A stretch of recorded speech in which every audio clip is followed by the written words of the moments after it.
Bienvenue à bord du vaisseau Hyper Sensas.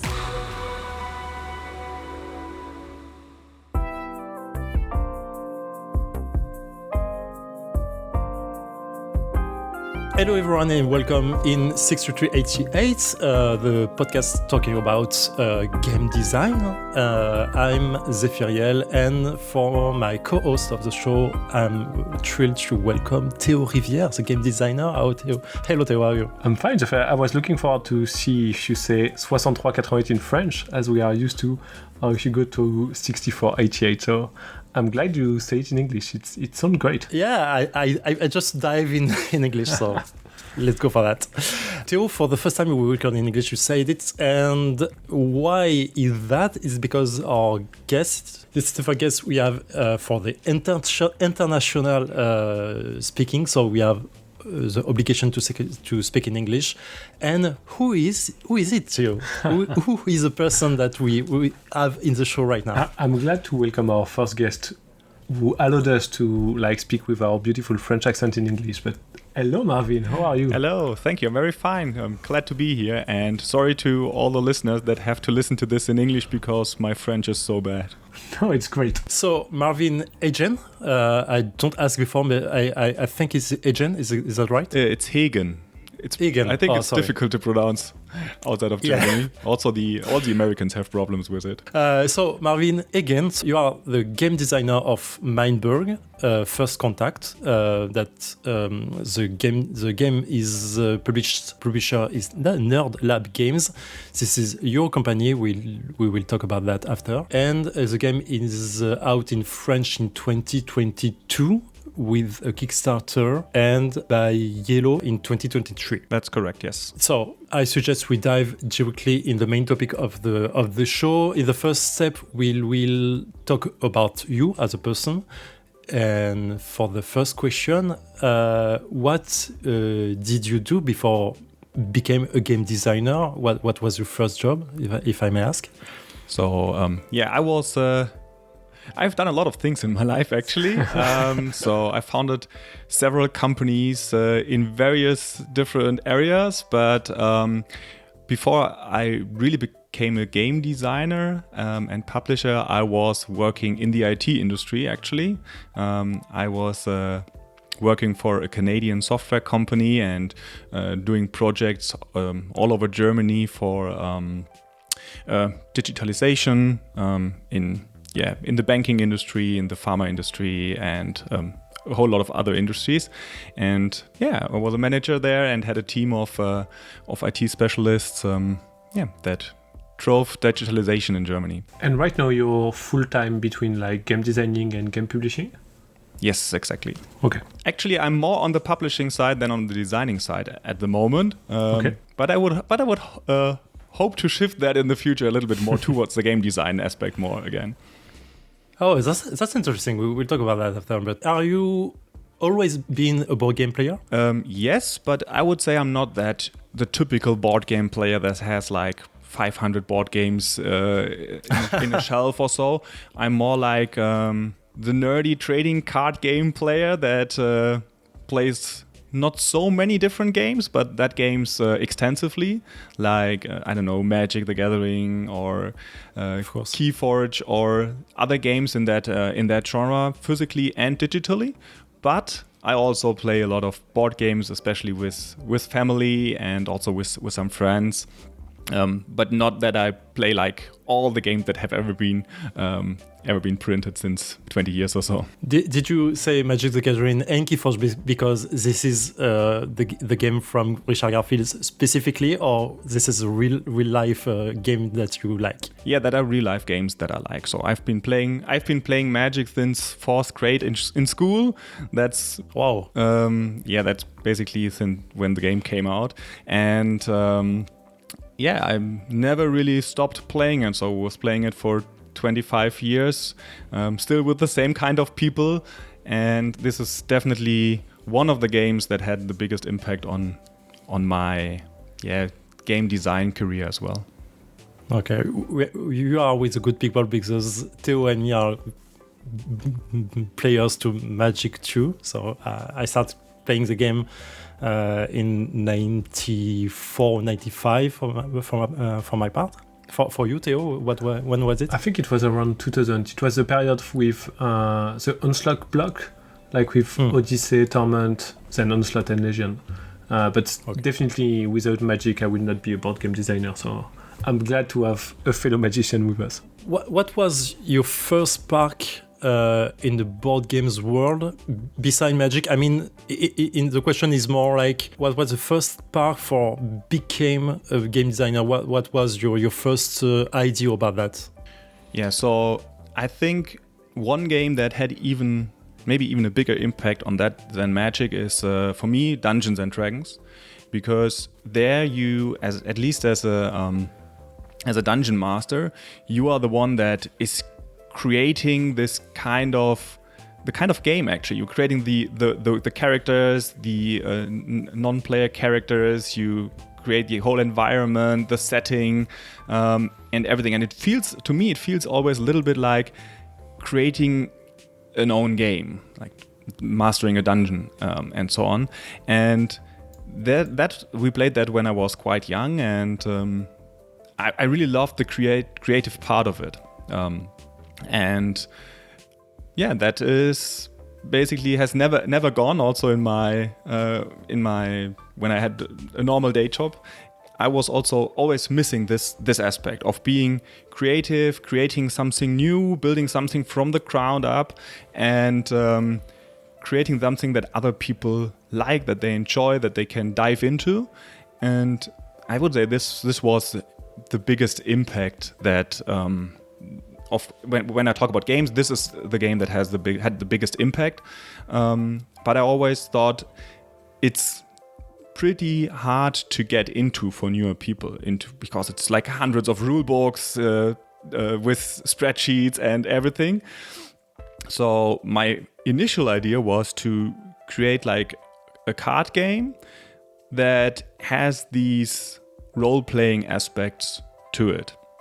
Okay. And that was something that I was working on, but over the time I explored other things as well, and then I sticked with Mindbug then. Theo, this is the first time that someone told us about I want to become a game designer because I'm playing role-playing game and not really board game. I mean, I know the difference between the two worlds, if I may, but this is the first time we had someone talking about Dungeons and Dragons, a role-playing game, as a game, because when you do that, actually, you want to be a writer, an author of role-playing game, no? What do you think? It's funny because when I look back to my past, I started playing role-playing game in high school, and even if I wasn't aware of that, talking with you make me feel like maybe it was influential in my career after. But in a way, it's definitely the same, but not the same, I think, because role-playing games are, for the most, not that most system-based, but most story-based. But when you GM them, you still have to like know the rules pretty well, be sure that you can improvise in case of your players doing stuff that you haven't heard about or haven't think about, actually. So yeah, it makes sense in a way, and I think it's influential anyway because it's still playing and designing stuff. So yeah, it makes sense, and more I think the role-playing game industry and the board game industry have linked in a way, like games like Gloomhaven or very narrative game like Time Stories, stuff like that. At the end, they are board games, but truly linked to the role-playing community in a way. Yeah, at the time, I remember HeroQuest.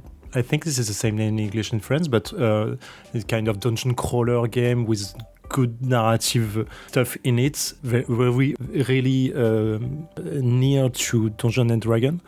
But I mean, in my mind, and Marvin, if maybe this is not the same thing, but when you play a role-playing game, when you are deep dive in it, you are not in the board game because the rules are kind of speculative in role-playing game. I mean, you can cut the rule if you want, you can change it, you can transform everything in the world because you want to do something else. But in the board game, I mean, the rules are like... Yeah, pretty strict in a way. Absolutely. And this is why I make a separation between the two worlds of this game, role-playing game and board game. And this is why I'm kind of surprised that your first idea of become a game designer came for the role-playing game. Yeah, so maybe there were some steps in between, maybe. So we, of course, myself and my friends, we grew older and became family and became exhausting jobs. And yeah, so we had less and less time to play role-playing games, of course, but we still had time to play these dungeon crawlers that you were mentioning. Yeah, so we were playing Hero Quest when we were young, but then we were playing, I don't know, like Descent or Gloomhaven or these kind of games. And they, of course, all of those games had an impact on me wanting to become a game designer as well, because I mean, those games, while in the time between when we were young and now, those kind of games developed a lot. They became much better from their components. They became much more interesting, much simpler to enter. And of course, the market has also changed, so there's a bigger demand there for these kind of games. All these aspects definitely had an impact of me wanting to become a game designer and publisher.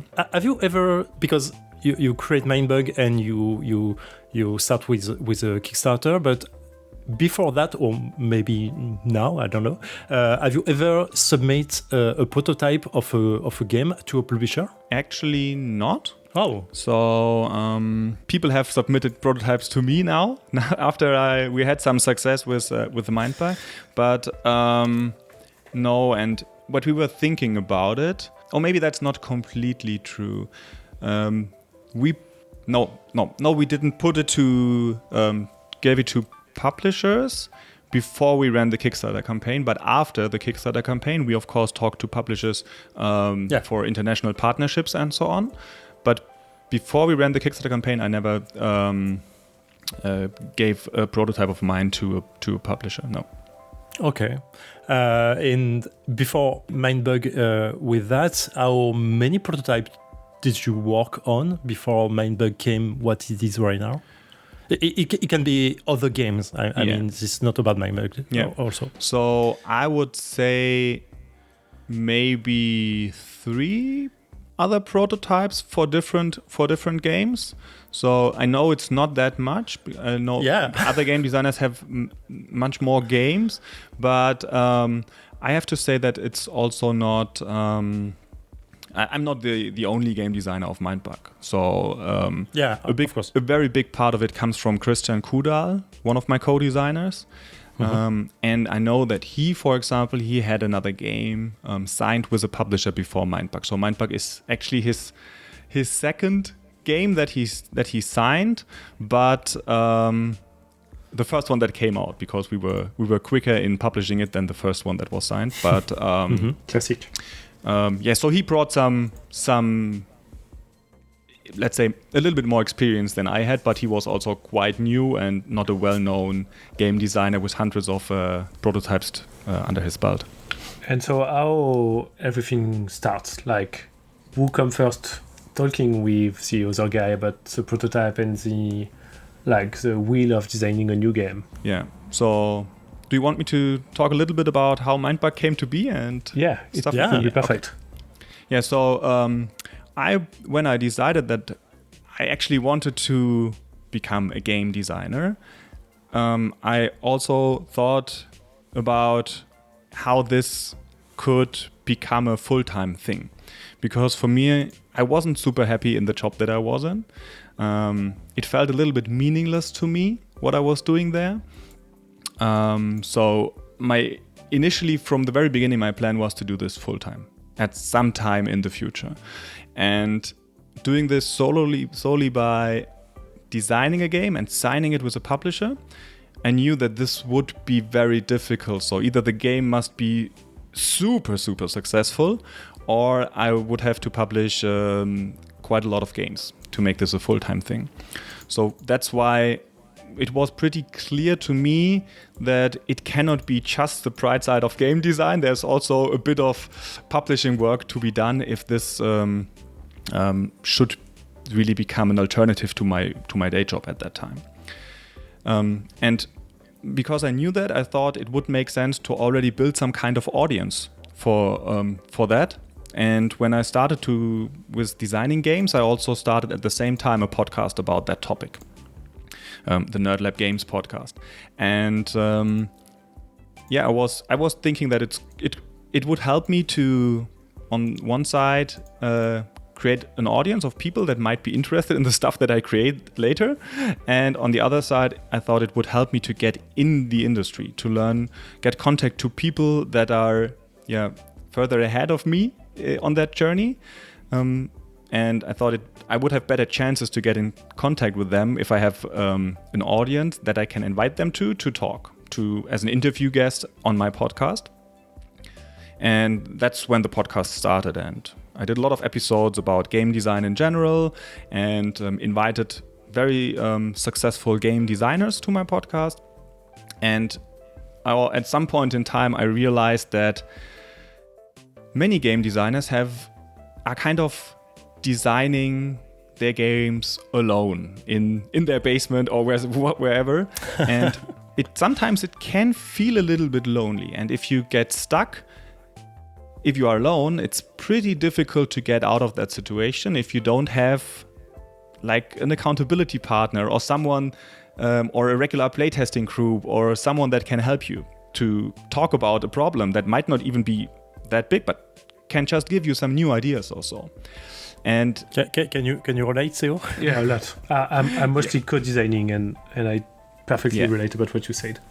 Exactly, and I thought that it would help other game designers, and myself included, to found some mastermind groups where people of 5 to 6 game designers meet on a regular basis, like bi-weekly or so, and become each other's accountability partners. So they meet, they talk about the process they made in a game, they are working on, they playtest their games, they help each other to overcome these hurdles, give ideas, and sometimes they become co-designers. And that's what happened for me, because we had like 7 or 8 mastermind groups with different people in there, and I was in one of them.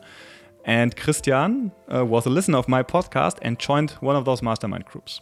But at the time, Christian didn't do anything as a game designer too. No, he was working on his first game, and when he joined the mastermind group, like 1 or 2 weeks later, he signed his first game. And but we were pretty soon identified that we like the same kind of games, and that we want to design a similar game, like a very easy entry-level game that feels like a trading card game. Let's call it that way.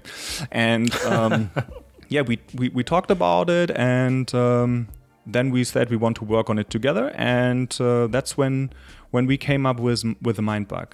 That's how the game started with Christian and me. So you both were at the time card player game as Magic player, I guess. Christian wasn't the Magic player. He certainly knew the game and knew the rules, but he was more into other games, and that's the fun part of it. We both were in the same kind of games, or in the same genre. But I would say he played 50% of the games and I played the other 50% of the games. So there was not so much of an overlap. So he was a big into Epic and Hearthstone, for example. Yeah. And I was more on the Magic Keyforge side. Okay. So I think it was a perfect partnership, because we knew the best of both worlds then. It's kind of a success story for someone, Theo, no? Yeah, truly, yeah. And it's funny to see that your way of like meeting people and co-designing was like by talking about designing at the beginning. So it's pretty inspirational how you went from like, okay, I want to design and I want to quit my job because it's not like something that I want to stay on, to like full-time designing and publishing Mindbug, which is like we're gonna talk about it, but I think quite a nice success. So, yeah, it's truly different from what the other testimonies that we had on the podcast. So, I'm truly glad to talk with you.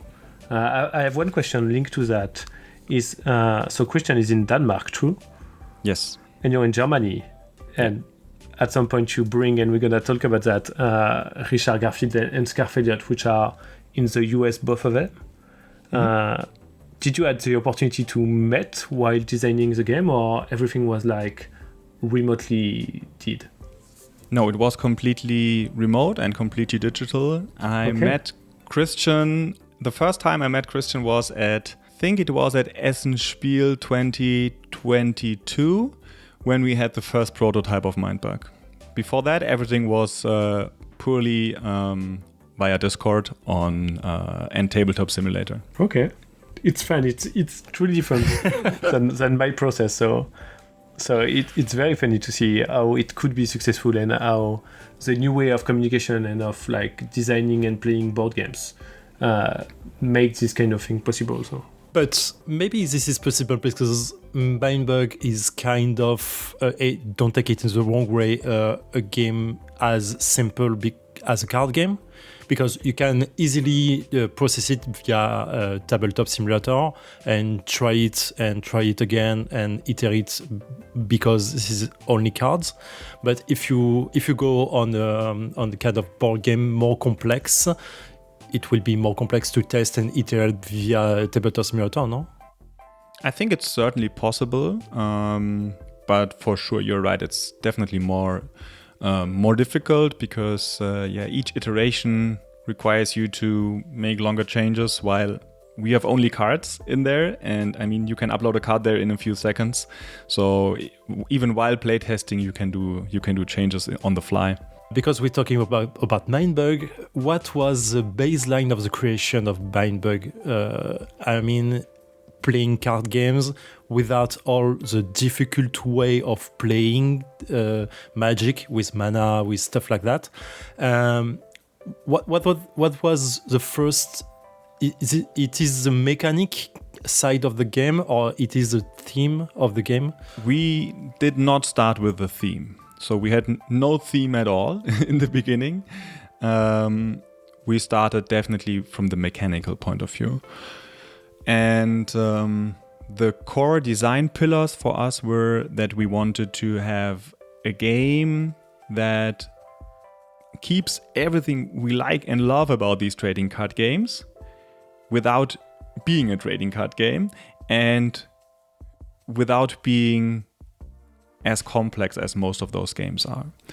So, and in order to do that, we said, okay, let's cut everything that's unnecessary, and whenever we make a decision in the beginning, let's make it as simple as, let's always take the simplest decision. If we have to decide whether a creature has a power value and a toughness value, or just a power value, we just take, it's a simple decision, only power value. And we went through the games we knew and kind of created these core boundaries and pillars with this mindset already set up. And we said, okay, do we want creatures and spells? No, let's just take one card type. Let's only make creatures, and they only have one power value, and we don't want a resource cost, because that can lead to awkward situations like mana screw or mana flood in Magic, for example. And so we cut everything we didn't like, or that was kind of complicated, and we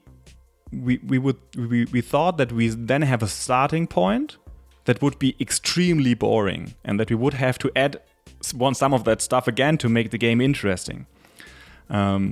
But then Christian came up with this Mindbug mechanic where you can 2 times in a game can steal 1 play from your opponent.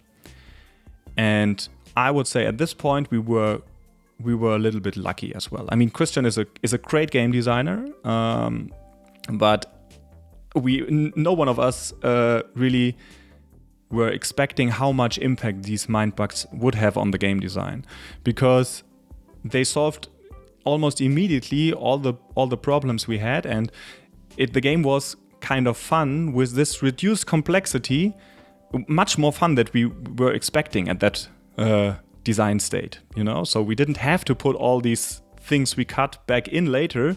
We were able to keep it that clean and simple. This is genius because and I relate to another episode of the show where we're talking with Antoine Boza, game designer too, and he talked about Anabi. This is a card game too. I don't know if you know the game. Yes. And he talked about, you stop me if I say it wrong, Theo, but he said he wants a cooperative card game with everyone, and the card game are set up in the normal way. Each player see his card, and I think this is his wife or starting to discuss with him, saying, why don't you try it in another way or something like that, Theo? Yeah, and just like you told us about Mindbug, it was like this very small idea that changed everything. And I like how the story is going, because I should have introduced myself by saying that I love Mindbug. That's truly a brilliant design. It's a very, very clever and sharp game, and as a Magic player as well, it was truly my jam, so I love your game, truly. Thank you. And the Mindbug idea, it's like brilliant. It's like the small idea when you're a game designer and you saw it and you're like, I should have it, because it's so brilliant. It's so simple to explain, and it changed so many stuff when you're playing. So yeah, and it's always funny how not always obviously, but most of the time this small game-changing brilliant idea come at the end of the design, and it's mostly like, okay, we have something, the game is working, we like it, it's good, maybe it's not great, but it's good, and at some point someone come and say, oh, have you thought about adding this small thing, and boom, the game explodes, and no, it's very brilliant. So yeah, that's a very nice story. Yeah, I think Christian is still, he really likes like auction mechanics. And we were looking for something that, we need some kind of way of balancing creatures, because we wanted to make them super powerful, and we didn't want to have a resource cost. So of course everyone could play their strongest card in the first turn, and like an auction and like, I don't know, currency or so could solve that problem. But I really don't like auctions. I really don't like them. And I said, Christian, we cannot do auctions. I don't want them. I don't like them. I'm happy with everything else, but I don't want auctions. And I think this kind of made him think about something else. And that's why he came up with Mindbugs, because he was trying to find something that can, that makes sure that you don't play your strongest card in the first turn. Yeah, and it's funny because it's also a good way. And I don't want to say that you're lazy, but it's also a good way for a game to be designed with this kind of mechanic, because you don't have to be precise on the balance stuff. Like, if one card is a little bit overpowered, you don't care. You have Mindbug to deal with it. So, of course, everything needs to be like on a correct scale, but a card a little bit better than another one is perfectly okay in this game. So, yeah, that's a funny part of it. So, we know that we have worked on other games as well, so it's always a problem to balance stuff, and it's a lot of hard work to do it. A lot of iterations need to be done. With Mindbug, it's a bit different. You're right. We can be a bit more sloppy and lazy and can just throw super powerful cards in there. But we had a lot of problems during the design with cards that were not strong enough. So we are on the other side of the spectrum, which is quite funny. So when cards are not powerful enough, they break our game. Oh, that's nice. That's very different.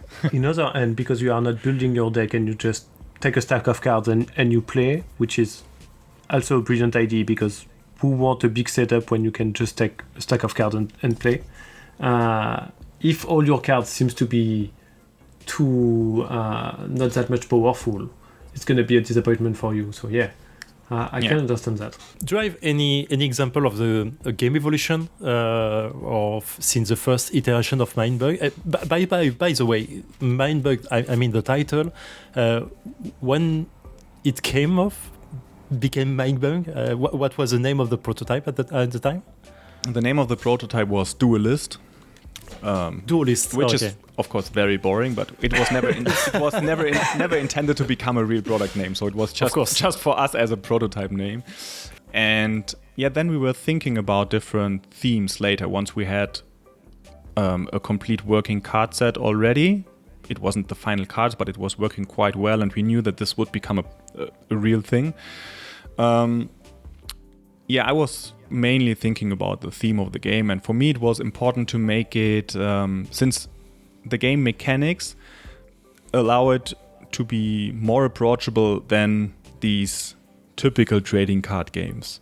So I also wanted the theme to be appealing to a broader audience. So while I'm a big dark fantasy fan, this wasn't an option, for example, because we wanted it to be have brighter colors and not be too serious, so we wouldn't have blood or something like that on the cards. So at some point in time we thought about, okay, these mind bugs, they need to have or these cards that can control other cards, that needs to be, we need to make something around that, because that's what makes the game unique. And we thought about mind control, and this is where everything started. So we thought about, okay, you can control the mind of the creatures of your opponent. Then we thought about who could do that, and then we came up with these mind bug creatures that come from other planets and are on the search for different DNAs of creatures, and they are kind of scientists and adventurers, and they travel through the galaxy and try to find and combine different DNAs of creatures to have funny combinations, because that can be quite funny if you combine two creatures or a creature with a machine or something like that. And they fight against each other by mind controlling their creations. That's how the wacky theme came to be. Theo, the next question is for you. Yeah, so I'm curious, because right now we have talked a lot about you and Christian, but at which point Richard and Scarfediot were included on the design? Did you just send them an email saying, "Oh, we are a big fan of Magic and we want to collaborate on something," or how the relationship and the meeting went? That was actually also via the podcast. So I can certainly say, without the podcast, I would not have been able to create this game and be there where I'm today with this game. So, as mentioned earlier in this podcast episode today, I invited a lot of very successful game designers, like you did with Antoine Bowser, for example. So we at some point in time I invited Richard to the podcast, and he agreed to be on the podcast, and we recorded an episode.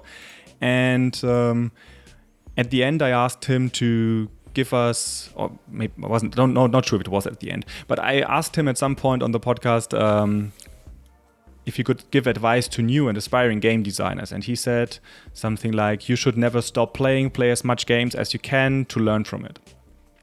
And I used this as an opportunity to ask him after the interview if he would like to test our game. We have a game, and if he would like to look at it. And he said, yeah, sure, send me some information about it, I will take a look. And I sent him a small pitch of the game, and it was a bit provocative, because I said, we have created this game that we can create creatures as powerful as we want, and we have a mechanic that automatically balances those creatures. And we can achieve that without a resource system. That was my pitch. That's very provocative, actually. Yeah. Yes, and he said his response was, "This must be an overstatement." And in fact, it was. So it's not completely true, but the core of it is correct. So that's what the mind bugs do in our game. But he was very interested in it, and we agreed to meet on Tabletop Simulator and play the game. And after the first match, he said, I'm very impressed. Can we play again? And I mean, for me as a longtime Magic player, this was like the best thing I could ever hear from him. And I was only thinking, okay, how can I ask him so that I can use this as a quote for our Kickstarter campaign, that he acknowledged that the game is good. Can I record you saying that, please? Yeah, and I mean, we played another round, and he said, "Oh, I'm still impressed." And on the next day, he messaged me and said, "Oh, I played like 20 games with my playtesters, and I'm still impressed about the replayability of this small amount of cards." How many cards did you have at the time? It was like now, I think it was 52 cards already, but it was 52 unique cards. Then it took like 1 or 2 weeks until we agreed to work on it together, and since then we are meeting or have been meeting on a weekly basis to work on the game. And he brought also Skeff into the team because they are working together on game designs for since Magic. Wow. I mean, we talk about success story. This is truly amazing success story right now, because as Theo said, I'm a big fan of the game too. I mean, I bought it twice for some reasons, and it's one of my favorite game right now. And Richard Garfield is kind of I will not say a god game designer, but truly near to that for me. And the idea of you talking with him so easily and impress him with the prototype game was, I mean, this is truly amazing. And that's really something that we keep saying in this podcast, like how the industry is truly like linked to people being very kind and very accessible and very welcoming, especially the French industry, because we know them pretty well. But it's amazing to see even someone like Richard Garfield is still like accessible, okay to talk with young designer and to play their game and to give advice and to participate to podcasts and stuff like that.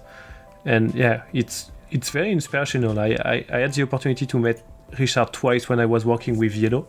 I used to be the project manager for King of Tokyo for a very small amount of time, working on expansion, and it was an amazement for me to see how a guy that important in the industry that changed everything at some point is still like, yeah, I like to play games, I like to talk about games, I like to and how he's still like with us and still looking forward to discover new thing and still want to play games and being chill about it. So yeah, it's very nice to see that how everything that we keep saying in this French podcast about the industry is welcoming, game designers are mostly good people, you can talk with them, you can discover stuff, still apply to the French industry, but also to the international industry. So yeah, you are absolutely right about that. So I mean, you have asked me before what I did before, and I came from the IT industry, and it's so different there. It's so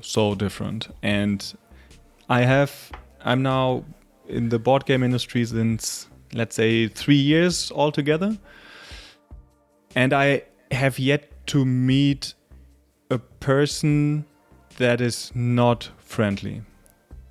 And in my jobs before, it was the other way around, you know? I mean, it's not only game designers that are very approachable and willing to help. I mean, I could send like a problem that I'm currently have with a designer, so I could send it to a game designer, another one, and I'm pretty sure I would get an answer with some ideas, without any question for return. And I experienced that also not only with game designers but also with publishers. We have talked to many publishers about the distribution rights of Mindbug, and with some it worked out, and with others it didn't. But even if we couldn't find a commercial agreement, the people were still super friendly and helpful, and they said, okay, we understand it doesn't work out, but here, if you want to go to that market, you should talk to this guy. He can help you. Or if you have a question, please come back to me all the time. And it doesn't feel like we are like competing with the other publishers. It feels more like we are growing together, and that's so different from all the industries I've experienced before. And that's the main reason why I love to work in this industry here. Yeah, and I think it's all about like keeping it like this way and having like a big loop. Like I'm sure if at some point a young designer come to you asking for advice, you will willing to give them advice, and you will be like, yeah, sure. I had a nice welcome, so now I have in a way to nicely welcome you. And if I look at my career, I was very, very linked and inspired by Antoine Boza, and he welcomed me very, very well. But he was welcomed by Bruno Catala very, very well, which was welcomed by Bruno Feduti very, very well. So at the end, it's all a loop. So if we can keep the industry this way, I'm sure that in 10 or 20 years, things will be like that again. I really hope so. I will do my best. Me too. Nice. Let's go to the third and last part of the show and question for you. We know and we'll talk about the success of Mindbug. What is the next step of it, if you can talk about it? I know that there are extension and evolution for the Mindbug. You can already see that on Board Game Geek about Mindbug Beyond. Can you talk a little bit about that? Yeah, absolutely. So Mindbug is very well suited to add new cards to it. Like all these card games are. If you are familiar with the game, you want to. It has a lot of replayability, but at some point in time, it's really exciting to play with some new cards and experience the new meta game and like new combinations and combos. And that's why we came out with two standalone expansions on Kickstarter this year. They are currently. At the time we are recording, they are on GameFound for the late pledge, and they are called Mindbug Beyond. And they add a whole lot of new cards to the game and some new mechanics, and they feel a little bit different than the base game. So it's a lot of stuff to explore for people, and that's what we want to do, what we want to continue with. As long as people are interested in the game and expansions. We will start making them because it's a lot of fun creating them. We had a design meeting this morning with a whole design crew and talking about some new ideas for the future. And I can tell you that there is everyone in the boat has a lot of interest in making more very interesting Mindbug products. Is the amazing thing about Mindbug and being so simple at the basis is you can apply and put a lot of complexity with the other extension, I guess. Yeah, we could, but actually we try to not do it. So I mean, complexity creep is something that games have problems with, that have a lot of expansions, that it gets more and more complex. If you look at newer Magic cards, for example, they have 10 times of text than they had 10 years ago. We try to keep it simple for now. One of the two expansions is a little bit more complex than the others because it allows you to interact a lot with your discard pile. So you have like a new area that you have to keep track of while you play, because you can use it as a resource, and some cards have effects while they're in the discard pile. So this is already increasing the complexity a little bit. But the other expansion is basically on the same level as the base set, I would say. We are happy to see how people react to it, and we want to create new stuff, but actually we want to keep it simple, and maybe even in the future we could also think of a simpler version than the base game to make it even simpler, easier for kids to play the game. Mindbug for kids. Yeah, so I could see some. It's not something we talked about today, but I could, since I have 3 small kids myself, I could totally see that that there could be an entry level product for them. Just this is kind of the next question is kind of for me because I'm a big solo player, and I love that. I heard that it will be maybe a solo mode on Mindbug. Is true or not? Yeah, it's something that we discussed from the very beginning, to be honest. So Skev brought that up because I think he worked on solo games for other card games in the past. And once he played Mindbug for the first time, he said, since it's so simple, it could be very well suited for a solo mode. And ever since, we were so busy with the dual version of the game that we had no time to come back to it. But also Christian is very interested in it. And I think if we would make a solo mode, it would be like a solo and co-op mode. So we would probably combine that. And I'm super much into these co-op games, card games. I like them a lot. And I think there will be a Mindbug product for that in the future, but it's not something we have already like a finished prototype somewhere. So, but everyone in the team is interested in it. So I think it will come sometime. It could be similar to Hero Realms with the adventure mode of Hero Realms with a boss and something like that. Yeah, I think it could be. The tricky part is how to make the Mindbug choices work. So maybe only the players have Mindbug choice and the AI opponent doesn't. Or there are specific rules for the opponent using Mindbug. So we don't know yet. So but that's the tricky part, because the Mindbug mechanic is what makes this game unique, and we would like to at least keep it in a prominent way in other game modes that we explore.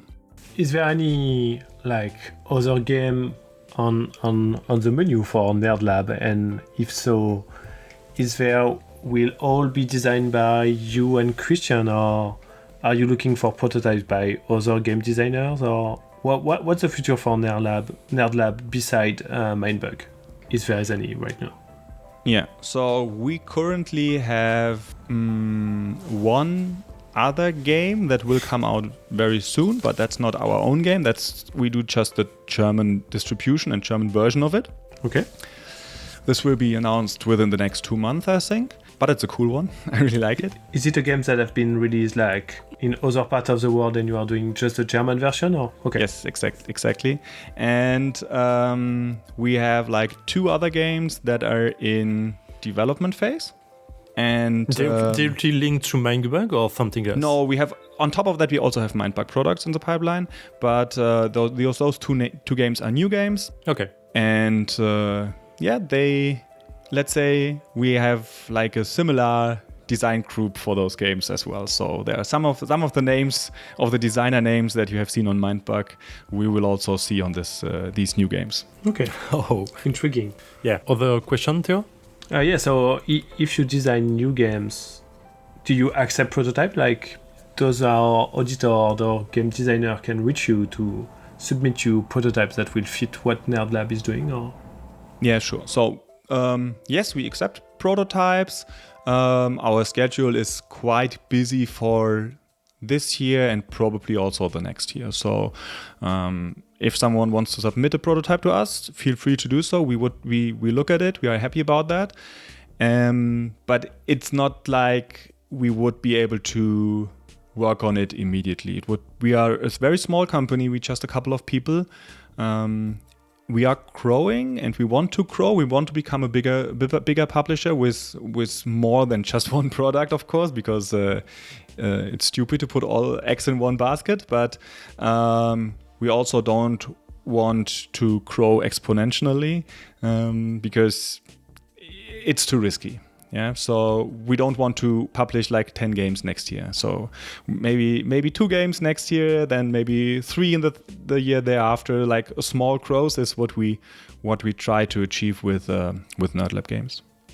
And we are not a company that's doing, at the moment at least, we are not so much interested in these in a game with like 50 or 100 miniatures or so. So at the moment we feel quite comfortable in that area of smaller card games with maybe something on top, like tokens or maybe just 1-2 miniatures or dice or stuff like that. This is the area that we feel comfortable about at the moment. I wanted to ask if you have an editorial line or streamline about, but you just answer for that. Do you have any question, Theo? No. Marvin, do you have anything that you want to say or to talk about that we might have forget? I wanted to mention one more thing because you asked me before and I forgot to mention it. We are also working on a digital version of Mindpark. Oh, nice! I heard about that. Yeah, this is because the game is so well suited for to be played on mobile. It's just very quick decisions, no waiting time, and can be played in just a few minutes.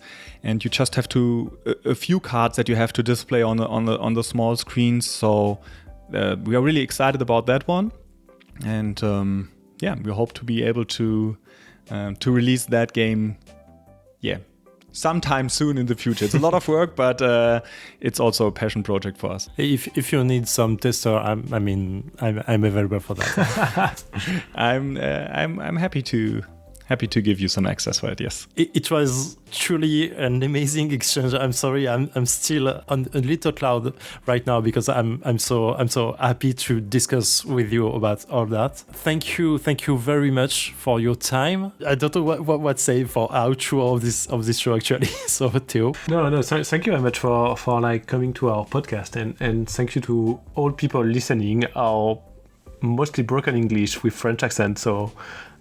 For the people who are used to listen to 6388, I think the next one sera en français, évidemment.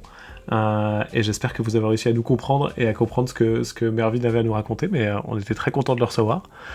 So Marvin, thank you very much. Zephyriel, thank you for making like this meeting happen. So thank you very much for that. This is not me, but yeah, thanks a lot to the person who recognized herself. Marvin, thank you again very much. I hope we'll have the opportunity to meet, maybe during Spiel Essen this year. We will be there. Okay, I will be there as well, so we definitely have to share a drink at some point. So thanks again, and I wish all a very pleasant week, I guess. Thank you so much for having me and merci beaucoup. Au revoir. Oh, nice. Bye. Bye.